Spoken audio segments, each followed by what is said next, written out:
दोस्तों नमस्कार। केबी as world के इस चैनल पे आप सभी का स्वागत है। मैं आज आपके सामने लेकर के आया हूँ ईरान और इज़राइल के बीच बढ़ते तनाव से संबंधित बातों को लेकर के। जैसा कि आप सभी देख रहे हैं कि अभी जो वर्तमान स्थिति है, वह अच्छी नहीं है। ईरान और इज़राइल आपस में लड़ रहे हैं और उसका प्रभाव पूरी दुनिया पर पड़ने वाला है। ईरान और इज़राइल के बीच यह बहुत पुराना विवाद है, कोई नई बात नहीं है इस दोनों के बीच में, जो पिछले कुछ वर्षों में और भी गहरा गया है। इन 2 देशों के बीच कई सैन्य और राजनीतिक संघर्ष हुए हैं, जो क्षेत्रीय अस्थिरता को प्रभावित करते हैं। इस तनाव के पीछे जटिल इतिहास और भू-राजनीतिक कारण हैं, जिन्हें समझना बहुत ही महत्वपूर्ण है। दोस्तों आगे बढ़ने से पहले मैं आपसे एक अनुरोध करूँगा कि अगर आप हमारे चैनल पे नए हैं, तो हमें सब्सक्राइब करें और अगर आपने सब्सक्राइब कर लिया है, तो हमें लाइक, कमेंट और शेयर अवश्य करें।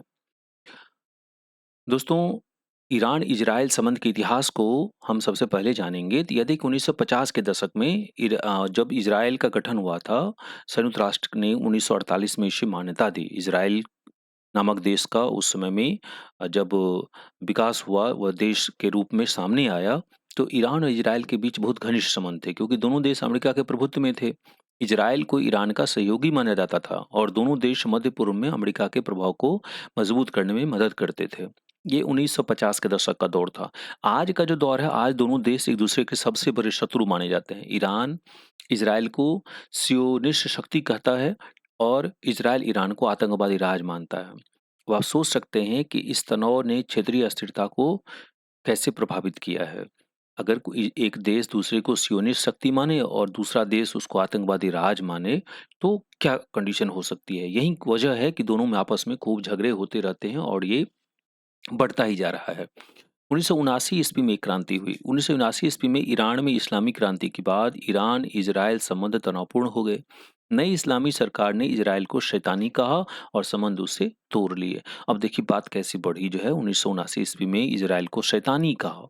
अब यहाँ यहीं से इसकी शुरुआत हुई, जो कि अभी वर्तमान स्थिति में बहुत ही खराब स्थिति में पहुंच चुकी है। ईरान-इज़राइल विवाद के कारण को जानेंगे तो आप 2-3 कारण महत्वपूर्ण हैं। एक है भू-राजनीतिक कारण। ईरान और इज़राइल मध्य पूर्व में शक्ति के लिए प्रतिस्पर्धा कर रहे हैं।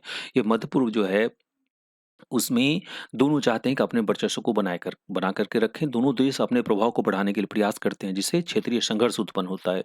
ऐतिहासिक और धार्मिक कारण जो है, अगर इसके बीच जाएँगे तो दोनों देशों के बीच पुराना धार्मिक और ऐतिहासिक मतभेद है। ईरान का में जो शिया मुस्लिम है, उसकी पहचान है और इज़राइल की यहूदी पहचान, दोनों के बीच आपस में टकराव है और दोनों के जो स्थल हैं, पूजनीय स्थल वो यरूशलेम उसी जगह है। तो अब उसके लिए मार होती है कि कौन हमारा है।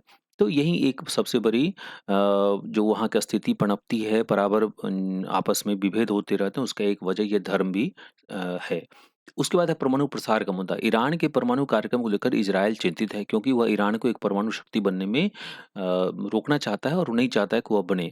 इज़राइल ईरान पर हमला करने की धमकी देता रहा है और हाल-फिलहाल में आपने देखा कि आज से 10 दिन पहले ईरान ने हमला कर दिया इज़राइल पे। इससे पहले भी उन्होंने अप्रैल में यह काम किया था, कई रॉकेट से इज़राइल पे हमला किया था।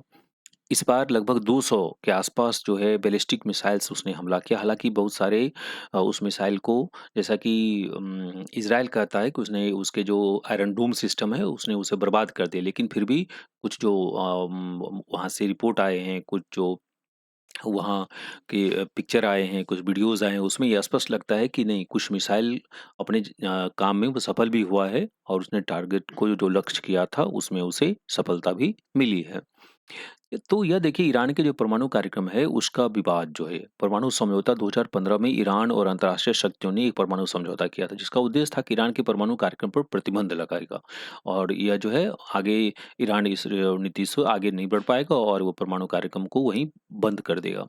दूसरा था अमेरिका का पर्याप्त नहीं होना। 2018 में अमेरिका ने इस समझौते से अलग हो गया। ये 2018 में जब ये समझौता हुआ तो अमेरिका इससे अलग हुआ क्योंकि उसे लगा कि ये पर्याप्त नहीं है। उसके बाद अमेरिका ने ईरान पर और कड़े कड़े प्रतिबंध लगा दिए जो हैं।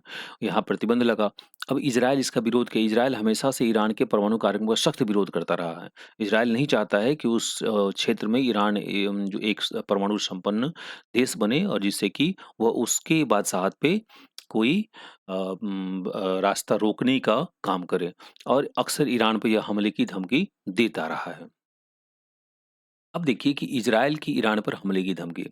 अब जब चूँकि ईरान ने इज़राइल पे हमला किया, तो अब स्वाभाविक है इज़राइल भी पलटवार करेगा। इससे पहले भी वह अपने तरीके से काम करता है, उसके मोसाद के एजेंट सब जगह फैले हुए हैं और इवन कि इससे पहले जो ईरान के राष्ट्राध्यक्ष थे, उनकी भी हत्या कर दी गई। इसी तरह से आपने देखा कि हाल-फिलहाल में जो हिज़्बुल्लाह के जो सबसे बड़े उसके नेता थे, उसको इज़राइल ने मार गिराया। उसी तरह हमास की भी स्थिति आपसे छुपी हुई नहीं है। अकेला इज़राइल है और वहाँ चारों तरफ मुस्लिम देश है। मुस्लिमों को यही सबसे बड़ी समस्या लगती है कि हमारे मुस्लिमों के बीच में ये अचानक से ये एक देश कहाँ से पनप गया। इसीलिए इन लोगों के मन में एक दूसरी तरह की भावना पनपी हुई है, जिसका परिणाम है कि अक्सर इज़राइल को इस तरह की परेशानी का सामना करना पड़ता है। लेकिन इज़राइल को भी बाहरी शक्तियों का बहुत वो साथ है, ख़ास करके अमेरिका और जो सुपर पावर है, उसके अलावा यूरोपियन कंट्री का उनको साथ है। जिस कारण से वह हर एक हमला का आज तक विरोध करते आया है, उसका मुँहतोड़ जवाब भी दिया है। इज़राइल ने स्पष्ट चेतावनी दी कि इसके प्रमुख नेताओं ने कई बार स्पष्ट किया है कि वे ईरान के परमाणु कार्यक्रम को रोकने के लिए किसी भी हद तक जा सकते हैं, वो एकतरफ़ा हमला भी कर सकते हैं। अब इससे क्या होता है कि युद्ध की जब धमकी होती है, इज़राइल ने जब कई बार ईरान पर हमला करने की धमकी दी, तो ईरान परमाणु हथियार विकसित करने की कोशिश कर रहा है और इस कारण से ईरान के अंदर में एक खुन्नस पैदा हुआ कि यही हमारे सबसे बड़ा काँटा हमारे सामने आ रहा है। अब इससे इज़राइल का मानना है कि ईरान का परमाणु कार्यक्रम होने से क्षेत्रीय असंतुलन पैदा होगा और इजरायल की सुरक्षा के लिए वो खतरा हो सकता है। उसी तरीके से परमाणु हमले का खतरा जो इन धमकियों से क्षेत्र में युद्ध की आशंका बनी रहती है, जिसमें परमाणु हमले का भी खतरा हो सकता है। तो यही सब बातें हैं जो कि ईरान और इजरायल में अक्सर ये समस्या आती रहती है। अब अभी की जो स्थिति है, युद्ध की स्थिति और संभावना, अगर तनाव बढ़ेगा तो ईरान और इजरायल के बीच युद्ध भी बढ़ेगी और बढ़ता भी जा रहा है, जिसके एक सैन्य टकराव की स्थिति पैदा हो सकती है और जब सैन्य सैन्य टकराव होगा तो आसपास के देश भी उसमें उलझ जाएंगे और अगर ये स्थिति लगातार बढ़ती रही तो वो स्थिति भी आ सकती है कि तृतीय विश्व युद्ध भी वहीं से कहीं शुरुआत ना हो जाए। इसी की आशंका लोगों को सता रही है। उसके अलावा परमाणु युद्ध का जो खतरा है वह सबसे गंभीर स्थिति में पहुंच जाएगा।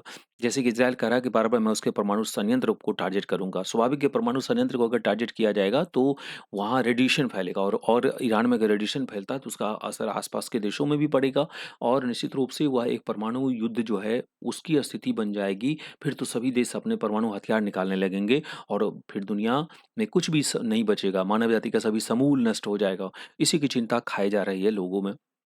अब ईरान और इजराइल के बीच जब युद्ध होगा तो उससे क्षेत्रीय संघर्ष शुरू होगा, जिससे दूसरे देश शामिल होंगे और उसका आर्थिक असर भी जो है वो सामने आ सकता है।